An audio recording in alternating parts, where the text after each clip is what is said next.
நாகர்கோவில் தினத்தந்தி வழங்கும் வணக்கம் கன்னியாகுமரி நிகழ்ச்சியில் வெற்றி பெற்ற மாணவர்களுக்கு 3 லட்சம் ரூபாய் மதிப்பிலான பரிசுகளை ரொட்டேரியன் டாக்டர் கே சீனிவாசன் வழங்குகிறார். டிட்வா புயல் தொடர்பான தகவல்களோடு வானிலை இயக்குனர் இணைஞ்சிருக்காங்க. தொடர்ந்து அங்க அவர் சொல்லக்கூடிய தகவல்களை நம்ம பார்க்கலாம்.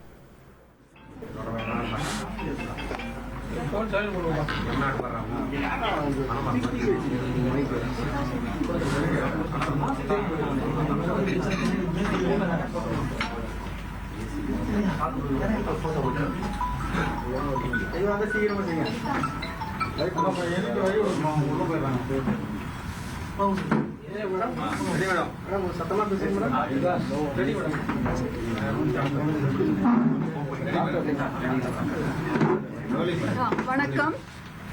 வடகிழக்கு பருவமழை காலத்தில் இப்பொழுது தித்வா புயலை குறித்த அப்டேட். வங்கக்கடல் பகுதியிலே தித்வா புயல் தற்போது தென்மேற்கு வங்கக்கடல் மற்றும் அதனை ஒட்டிய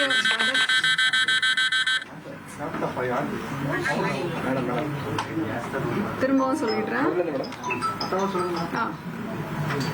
தித்வா புயல் தற்போது தென்மேற்கு வங்கக்கடல் மற்றும் அதனை ஒட்டிய வட இலங்கை பகுதிகளில் வேதாரண்யத்திலிருந்து தென்கிழக்கே 110 கிலோமீட்டர் தொலைவிலும், காரைக்காலிலிருந்து தென்கிழக்கே 150 கிலோமீட்டர் தொலைவிலும், புதுவையிலிருந்து தெற்கு தென்கிழக்கே 250 கிலோமீட்டர் தொலைவிலும், சென்னையிலிருந்து தெற்கே 350 கிலோமீட்டர் தொலைவிலும் நிலை கொண்டுள்ளது.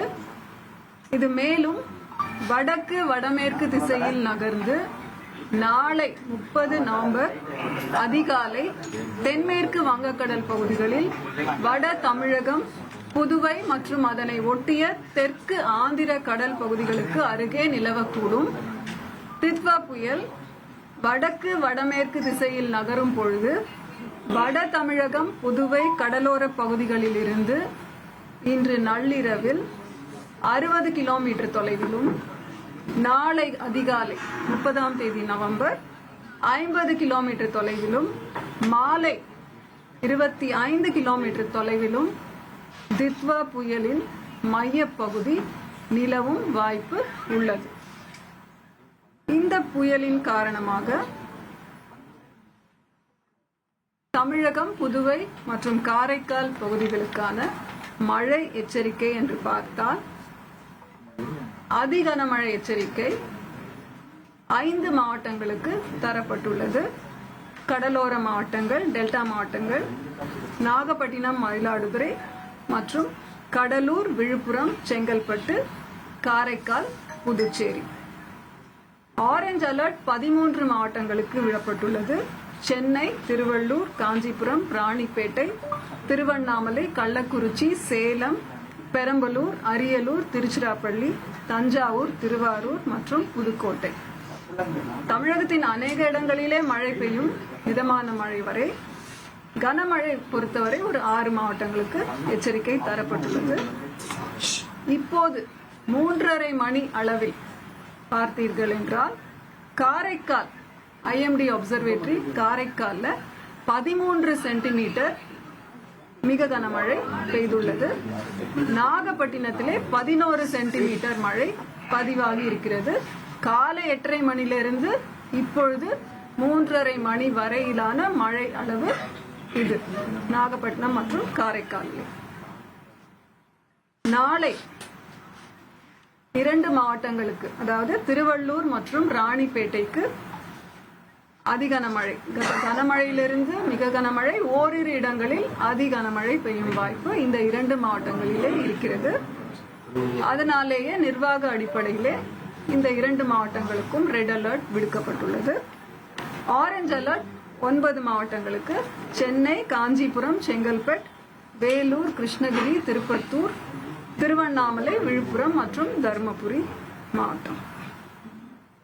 1ஆம் தேதி படிப்படியாக மழை குறைந்துவிடும். அதனால் திருவள்ளூர் மாவட்டத்திற்கு மட்டும் கனமழை எச்சரிக்கை தரப்பட்டுள்ளது. ஏனைய மாவட்டங்களில் லேசானது முதல் மிதமான மழை பெய்யும் வாய்ப்பு இருக்கிறது. தரைக்காற்றை பொறுத்தவரை இந்த கடந்த 2 நாட்களாகவே நமக்கு தரைக்காற்று வீசிக்கொண்டிருக்கிறது. பதிவுகளும் இருக்கின்றன. சென்னை மற்றும் ஏனைய கடலோர மாவட்டங்கள் அனைத்திலுமே வந்து தரைக்காற்று 40 - 60 கிலோமீட்டர் வேகத்திலே பதிவுகள் நமக்கு கிடைத்திருக்கின்றன. இப்பொழுது அடுத்த 2 நாட்களுக்கு கூட 29ஆம் தேதி நவம்பர் டெல்டா மாவட்டங்கள் மற்றும் அதனை ஒட்டிய மாவட்டங்களுக்கு, கடலோர மாவட்டங்களுக்கு, புதுவை மற்றும் காரைக்கால் பகுதிகளுக்கு பலத்த தரைக்காற்று மணிக்கு 70 முதல் 80 கிலோமீட்டர் வேகத்திலும் இடையிடையே 90 கிலோமீட்டர் வேகத்திலும் வீசும் வாய்ப்பு உண்டு. நாளை 30ஆம் தேதி வட தமிழக கடலோர மாவட்டங்களுக்கு மற்றும் புதுவையில் பலத்த தரைக்காற்று மணிக்கு 60 முதல் 70 கிலோமீட்டர் வேகத்திலும் இடையிடையே 80 கிலோமீட்டர் வேகத்திலும் வீசக்கூடும். தென் தமிழக கடலோர மாவட்டங்கள், டெல்டா மாவட்டங்கள் மற்றும் காரைக்கால் பகுதிகளுக்கு தரைக்காற்று 55 முதல் 65 கிலோமீட்டர் வேகத்திலும் இடையிடையே 75 கிலோமீட்டர் வேகத்திலும் வீசக்கூடும். மீனவர்களை பொறுத்தவரை 29, 30 நவம்பர் தேதிகளில் 70 முதல் 80 கிலோமீட்டர் வேகத்திலும் இடையிடையே 90 கிலோமீட்டர் வேகத்திலும் கடலிலே காற்று, சூறைக்காற்று வீசக்கூடும். எந்தெந்த பகுதிகள்னு பார்த்தீங்கன்னா, ஆந்திர கடலோர பகுதிகள், மத்திய மேற்கு வங்கக்கடல் பகுதிகள், தமிழக கடலோர பகுதிகள், மன்னார் வளைகுடா, குமரிக்கடல் பகுதிகள், தென்மேற்கு வங்கக்கடல் பகுதிகள். 29ஆம் தேதி மட்டும் அரபிக்கடலிலே தென்கிழக்கு அரபிக்கடல், கேரள கடலோர பகுதிகள் மற்றும் லட்சத்தீவு பகுதிகள். 30ஆம் தேதி வங்கக்கடல் பகுதிகளுக்கு மட்டும் இந்த சூறைக்காற்று எச்சரிக்கை விடுக்கப்பட்டுள்ளது. 1ஆம் தேதி படிப்படியாக இந்த காற்றின் வேகம் குறைந்து 45 முதல் 55 கிலோமீட்டர் வேகத்திலும் இடையிடையே 65 கிலோமீட்டர் வேகத்திலும் வீசக்கூடும். துறைமுக எச்சரிக்கைன்னு பாத்தீங்கன்னா, நாகப்பட்டினம் மற்றும் காரைக்காலிலே டேஞ்சர் சிக்னல் 5ஆம் எண் எச்சரிக்கை கொண்டு ஏற்றுவதற்கான எச்சரிக்கை அறிவிப்பு தரப்பட்டுள்ளது. மற்ற துறைமுகங்களான தூத்துக்குடி, பாம்பன், கடலூர், புதுச்சேரி, சென்னையிலே லோக்கல் வார்னிங் 4ஆம் எச்சரிக்கை கொண்டு ஏற்றுவதற்காக அறிவுறுத்தப்பட்டிருக்கிறது. சென்னை மற்றும் புறநகர் பகுதிகள்னு பார்த்தா இன்றும் நாளையும் பொதுவாக மேகமூட்டமாக இருக்கும். இடி மின்னலுடன் கூடிய கன முதல் மிக கனமழை பெய்யும் வாய்ப்பு. ஸ்பெல்ஸ்ல ஒரு 10 நிமிஷம் நல்லா பெய்ஞ்சிட்டு நீங்க கொஞ்ச நேரம் கழிச்சு அந்த மாதிரி இன்டர்மிட்டன்ட் ஸ்பெல்ஸ்ல உங்களுக்கு கன முதல் மிக கனமழை சென்னையிலே பதிவாகும் வாய்ப்பு இருக்கிறது.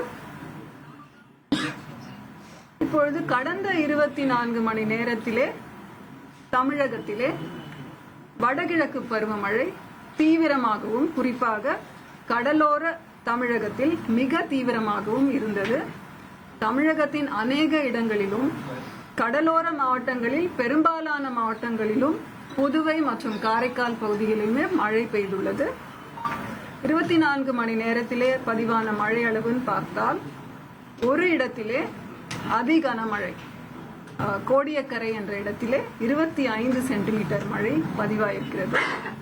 4 இடங்களிலே மிக கனமழை, 11 இடங்களிலே கனமழை. எல்லாமே நாகப்பட்டினம் மாவட்டத்துல தான்.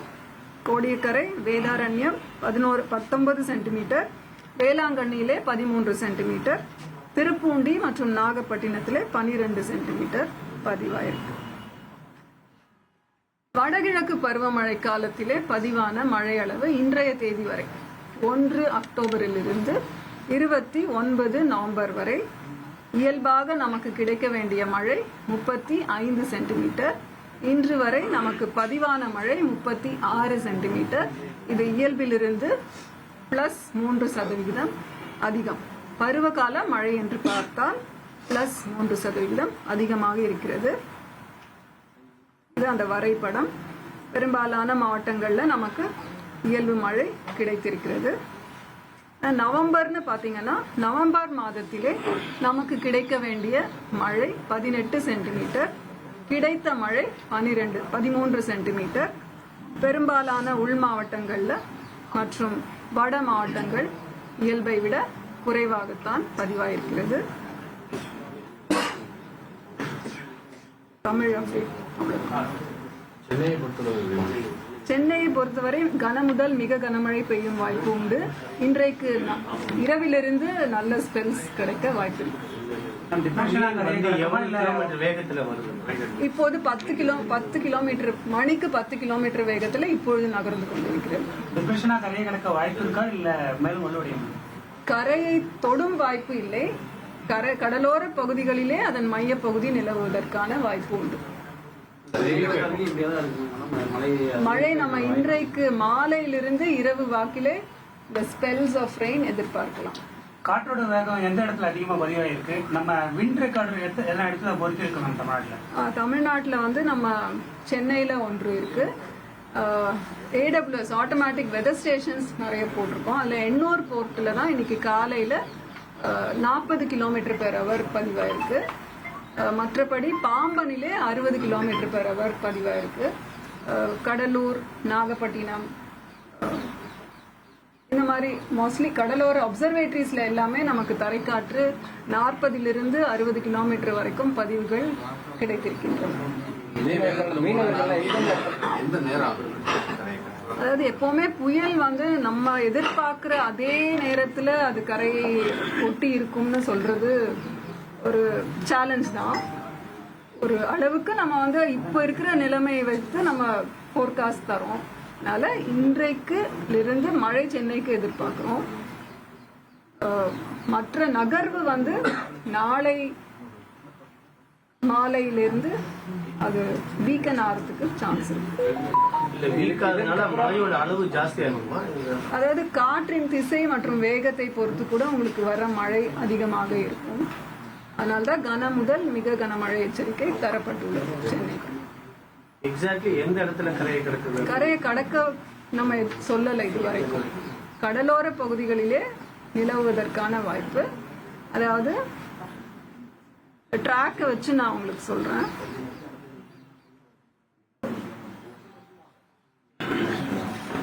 இப்ப இது வந்து எப்படி நம்ம இது வந்து கடல் மேல் விண்ட்ஸ் காற்றின் வேகம் மற்றும் திசை எப்படி இருக்கு அப்படின்றதுக்கு நமக்கு இந்த ஸ்கேட்ரோமீட்டர் விண்ட்ஸ் கிடைக்கும். இதுல பாத்தீங்கன்னா வட இலங்கை பகுதிகளிலே தான் அந்த சுழற்சி காணப்படுகிறது. சுழற்சி மாதிரி ஒரு பேட்டர்ன் இருக்கு இல்லையா? ஸோ இந்த சுழற்சி தான் நமக்கு இப்போ தித்வா புயலாக இருக்கிறது.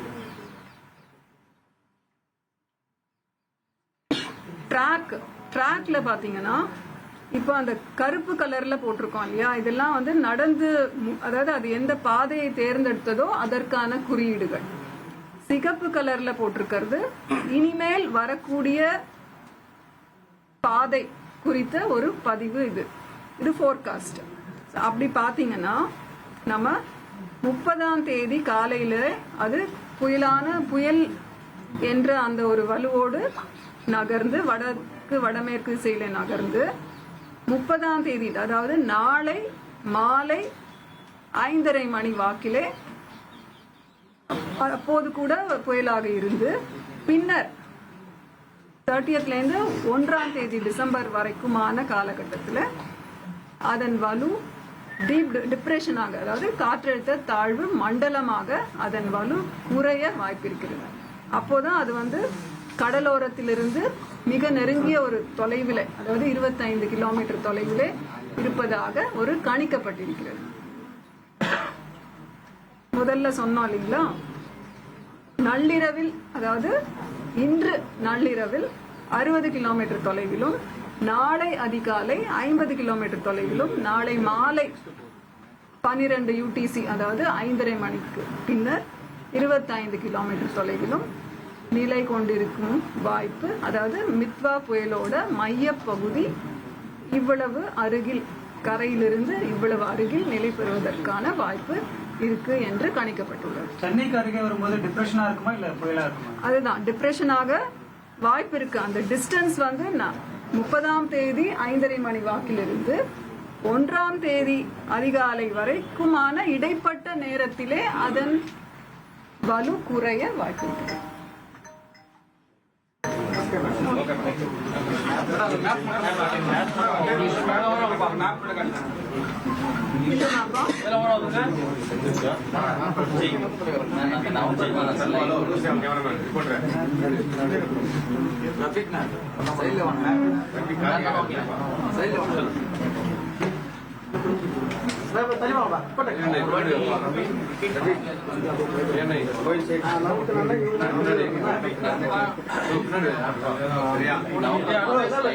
அடுத்த ஸ்லைடு.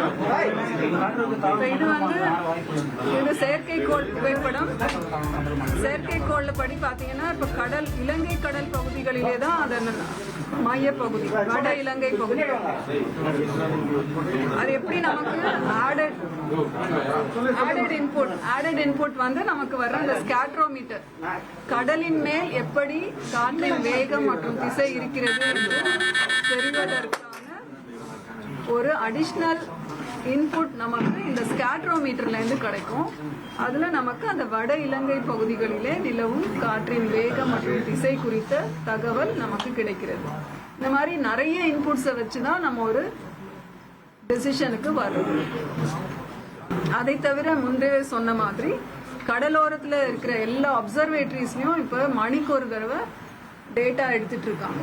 அதுல இருந்து கூட ப்ரெஷர் ஃபால், அப்புறம் நிறைய விண்ட் பேட்டர்ன் இதெல்லாம் கண்காணிக்கப்பட்டு வரைபடங்களை வரைந்து அதை வைத்து நாம் ஒரு டெசிஷனுக்கு வரும். ஸ்கேட்ரோமீட்டர் மீன்ஸ்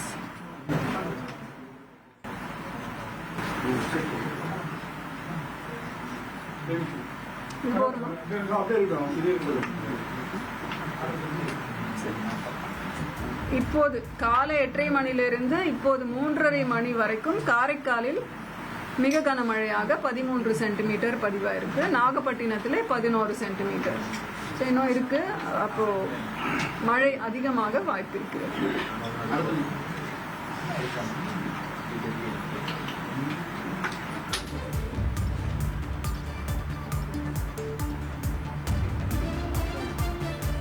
அடுத்தது 1ஆம் தேதி படிப்படியாக மழை குறையும் வாய்ப்பு அதிகமாக உண்டு.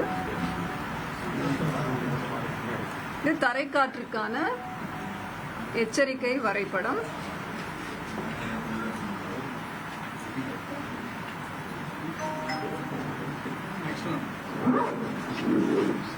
இது நாளைக்கான தரைக்காற்று எச்சரிக்கை வரைபடம்.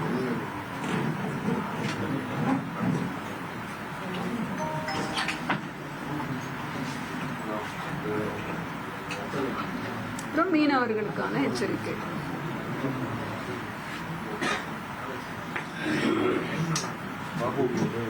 அந்த நவம்பர் மாதமா எது வேணும்? இது வந்து சீசன், தமிழகம் மற்றும் புதுவையோட சீசனல் ரெயின்ஃபால். இப்போ நாளைக்கு நவம்பர் மாதம் முடிவடையும் பொழுது நமக்கு இதை ஒட்டியே தான் இருக்க போகுது, இயல்பை மழை ஒட்டியே தான் இருக்க போகுது. அதனால ஒரு இதுல இருந்து நமக்கு ஒரு பேட்டர்ன் தெரிய வருது. நவம்பர் மாதம்னு பாத்தீங்கன்னா பெரும்பாலான மாவட்டங்கள் இயல்பை விட குறைவாக பதிவாயிருக்கு. சென்னைக்கு வந்து -78 சதவீதம்.